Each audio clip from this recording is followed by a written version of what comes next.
In this video, we will introduce the prep for FCX written exam NSE 8_812 exam.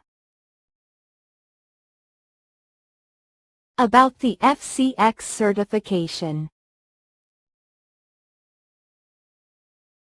NSE 8_812 written exam.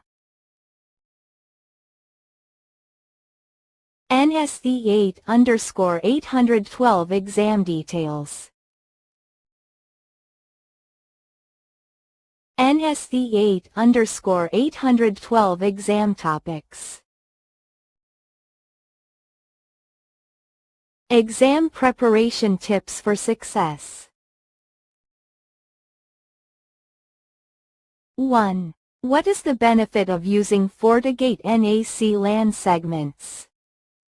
A. It provides support for multiple DHCP servers within the same VLAN. B. It provides physical isolation without changing the IP address of hosts.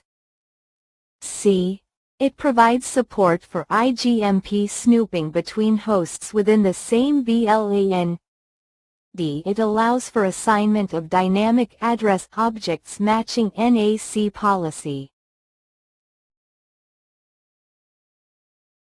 2. You are troubleshooting a FortiMail cloud service integrated with Office 365 where outgoing emails are not reaching the recipient's mail. What are two possible reasons for this problem? Choose 2. A. The FortiMail access control rule to relay from Office 365 servers FQDN is missing. B. The FortiMail DKIM key was not set using the auto-generation option. C. The FortiMail access control rules to relay from Office 365 servers public IPs are missing. D. A Mailflow connector from the Exchange Admin Center has not been set properly to the FortiMail Cloud FQDN. 3. You are designing a setup where the FortiGate device is connected to two upstream ISPs using BGP. Part of the requirement is that you must be able to refresh the root advertisements manually without disconnecting the BGP neighborships. Which feature must you enable on the BGP neighbors to accomplish this goal? A. Synchronization. B. Deterministic MED. C. Graceful restart. D. Soft reconfiguration. 4. Refer to the exhibit. The exhibit shows two error messages from a FortiGate root security fabric device when you try to configure a new connection to a FortiClient EMS server. Referring to the exhibit, which two actions will fix these errors? Choose 2. A. Verify that the CRL is accessible from the root FortiGate. B. Export and import the FortiClient EMS server certificate to the root FortiGate. C. Install a new known CA on the Win2K16 EMS server. D. Authorize the root FortiGate on the FortiClient EMS. 5. Refer to the exhibit, which shows a VPN topology. The device IP 10.1.100.40 downloads a file from the FTP server IP 192.168.4.50. Referring to the exhibit, what will be the traffic flow behavior if a DVPN is configured in this environment? A. All the session traffic will pass through the hub. B. The TCP port 21 must be allowed on the NAT device 2. C. A DVPN is not supported when spokes are behind NAT. D. Spoke 1 will establish an ADVPN shortcut to Spoke 2. 6. Refer to the exhibit showing a Fortis or playbook. You are investigating a suspicious email alert on Fortis or, and after reviewing the executed playbook, you can see that it requires intervention. What should be your next step? A. Go to the Incident Response Tasks dashboard and run the pending actions. B. Click on the notification icon on Fortis.org way and run the pending input action. C. Run the Mark Drive by Download Playbook action. D. Reply to the email with the requested playbook action.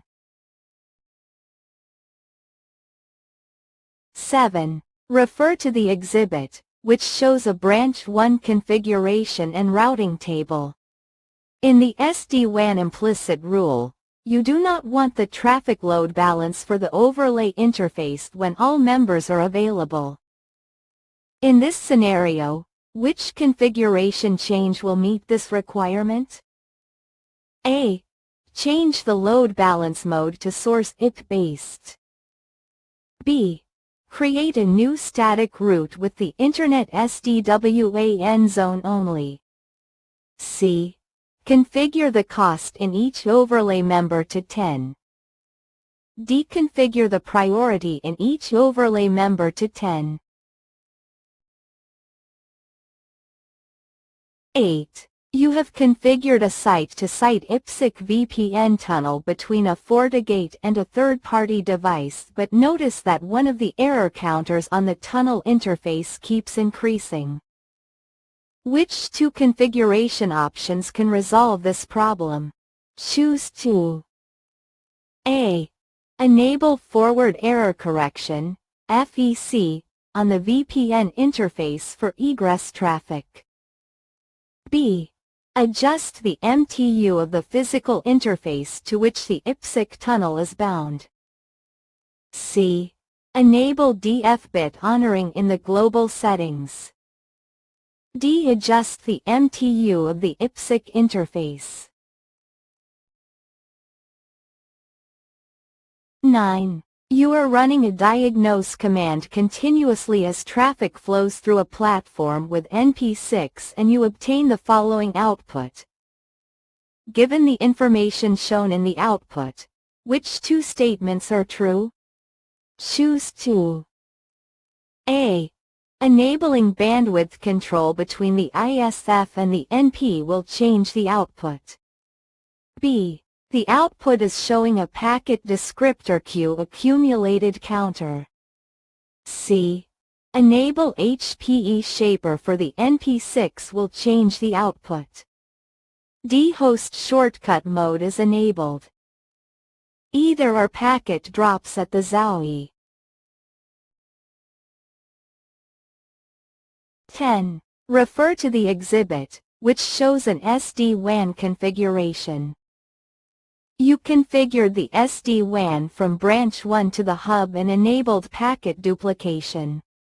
You later notice that the traffic is not being duplicated. In this scenario, what is causing this problem? A.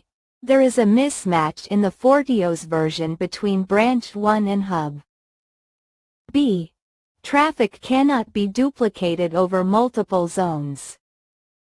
C. Packet duplication is not enabled on the hub side. D. Packet duplication did not occur because an interface is out of SLA.